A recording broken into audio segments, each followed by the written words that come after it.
Hello, welcome back. I'm Brandon Bruce with DeKalb Agro here in the field in Carrollton, Missouri, and just wanted to provide an update with this corn here that we're nearing mid-August, and also share a few things I look for when I'm evaluating products this time of year. A couple things I noticed first coming into the field is a gray leaf spot lesions on these lower leaves. Don't seem to be too alarmed or concerned about them. This field did have a fungicide application right there after pollination, and most of the lesions I see are below the ear. But definitely one thing to call out, seeing some gray leaf spot on some of these lower leaves. As I walk into the field just a little more, I do see something that concerns me a little more, and that would be the southern rust. As I get in and get a little closer, starting to see some southern rust lesions. You might get that a little closer. Definitely a good heavy infection area right here, just hitting a few leaves.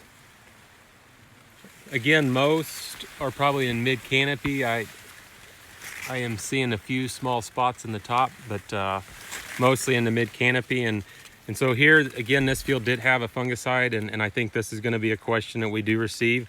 You know, corn looks good. We're starting to see southern rust. Southern rust can be aggressive, and should we apply another fungicide or not? Before I make that call or recommendation, let's see how far along the corn is. So I broke two different products, and you can see this corn's dented and this corn's dented as well. Just looks a little different. Just the grain quality, test weight, these two products are different. But when you look at growth stage, both of them, that milk line starch line's moving down, you know, roughly a third of the way, I would say, or half. And so when I look at that, you know, depending on the temperature, the heat units we're going to accumulate, we're potentially a couple weeks away from black layer. And so saying that, you know, having one fungicide on this field, a few lesions of southern rust starting to show up, and yes, that can get aggressive quickly, but with that milk line moving down, I would say we'll keep an eye on it, and I don't know that it's going to warrant another fungicide application. So basically, if the corn has not reached dent, milk line's not moving down, if that corn was replanted or planted later and is open or vulnerable right now, I would say definitely keep an eye on it, scouting, looking for southern rust, evaluating, because it may be a scenario where you need to apply another fungicide just to try to keep the factory clean. Saying that, you know, the lower roots and the lower stalks look pretty good, but as wet as we've been, I could see some stalk rot issues or challenges coming up. And as I've walked through some corn today, I've broke a few plants as I walked by. Here's one as an example, you know, not sent to the lab, but looks like preliminary, looks like physoderma node breakage to me, just seeing that brown discoloration on the outer rind there. As I was walking by, I just broke that corn over easily. Lastly, I would say what we're seeing a little bit more, or getting several questions or calls, would be seeing some tip back in corn. And first off, I'd say tip back is a good rule to say, hey, you've got the right population out there.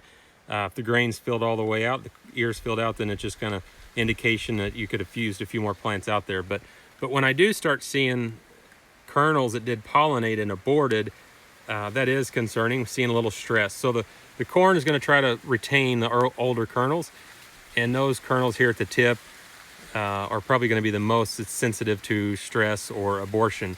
In this situation, this is a 116-day product, and then this is 120. So this is a plot from 110 to 120, and I'm noticing a little bit more tip back or kernel abortion on these 116 to 120. So maybe environmental conditions for timing. You know, I know we haven't received a lot of high heat or dry conditions currently where I'm at. This looked like it did occur, the stress occurred after pollination to me. And so when I'm looking at that, that could be cloudy conditions, you know, lack of solar radiation, running out of nitrogen or running short of nitrogen, and even maybe just high populations for the conditions. Saying that, you know, we don't like to see that kernel abortion, but if all the other kernels are there, when you look at the kernels around and the length, and then you split and we have good growing conditions to get the depth, you know, that's something that we could compensate and still have really good corn. Thank you for joining me in the field here in Carrollton, Missouri today. I appreciate you watching the video and look to see you soon.